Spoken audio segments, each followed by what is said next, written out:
à toi qui en cet instant écoute ce podcast. Je m'appelle Patricia Verneret, je suis auteure, formatrice par la voix et coach de vie.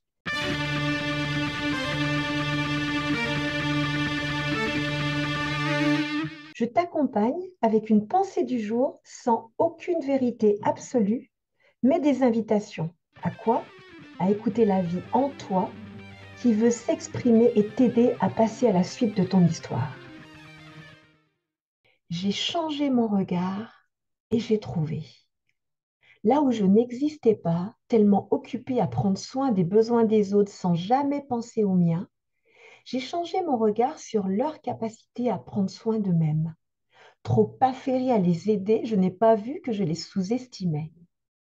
J'ai enfin pu regarder mes besoins profonds et ai découvert mon oxygène vital. Là où je ne voyais que vide ou brouillard, j'ai changé mon regard et accepté d'aller à la rencontre de mes envies profondes, sans complaisance et avec honnêteté. J'avais même oublié que j'en avais. J'y ai puisé une énergie incroyable qui avait toujours été là, mais je l'usais à fuir, contourner, gérer mes paradoxes intérieurs constitués de je vais, mais. Là où je ne voyais que peu d'espoir, j'ai changé mon regard sur mes pensées bloquées à l'état de pensée.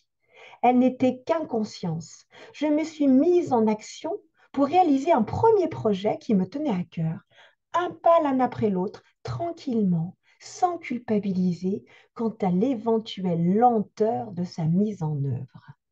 J'y ai trouvé une confiance en moi joyeuse, fondée sur mes réalisations concrètes. Là où je ne voyais qu'incompréhension venant des autres et réserve de ma part, j'ai changé mon regard sur le mur de protection dont je m'entourais. Je ne me voyais même plus, je ne me souviens même plus du pourquoi de sa mise en place. Je m'étais tellement habituée que j'avais oublié sa présence. J'ai commencé à exprimer mes ressentis au lieu d'attendre une compréhension extérieure télépathique. J'y ai trouvé une liberté d'être et un respect du vécu des autres. Là où je ne voyais qu'affrontement et rancœur, j'ai changé mon regard sur les mots et le comportement des autres. Je ne voyais plus que bataille dans le monde qui m'entourait.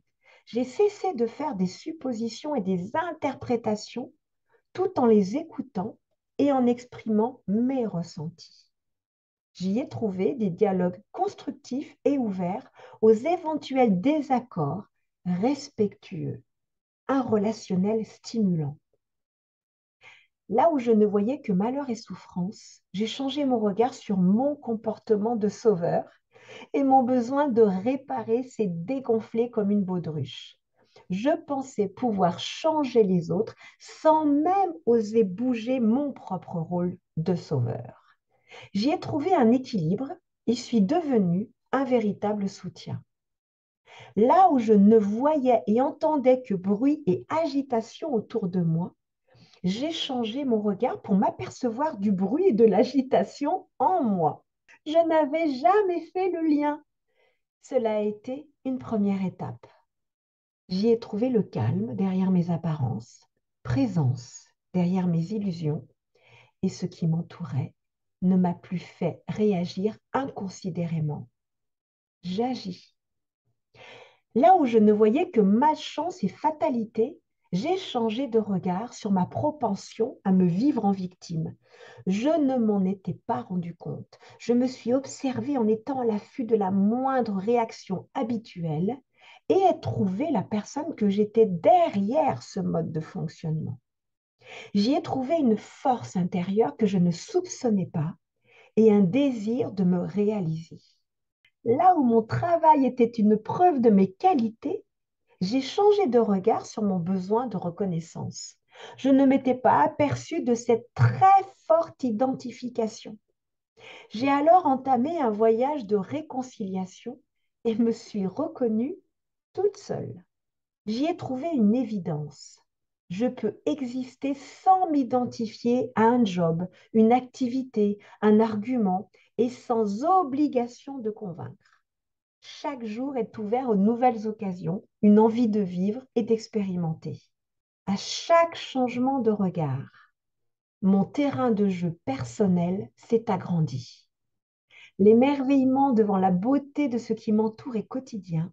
Mon chemin de vie, avec ses détours ou virages, ou son paysage accidenté, est devenu agréable à parcourir. Chaque jour me sourit. Toi qui m'écoutes, sens-tu là où tu as besoin de changer ton regard? Généralement, là où tu en as besoin, c'est là où ça se tend, là où ça se contracte, là où tu te vois en victime, là où tu te perçois comme dépendante des circonstances extérieures. Pour ce faire, il va te falloir approfondir, ne pas rester dans tes apparences, approfondir, te questionner. Est-ce que réellement là, c'est la réalité? Ou bien est-ce que c'est un scénario que je suis en train de m'inventer et qui me permet de justifier ce que je n'arrive plus intérieurement à justifier? Change ton regard et vois où cela te mène. Ce podcast se termine. J'espère qu'il t'aura mis en mouvement pour te rapprocher un peu plus de ton être profond. N'oublie pas, toi seul sais ce qui est juste pour toi-même. Merci pour ton écoute.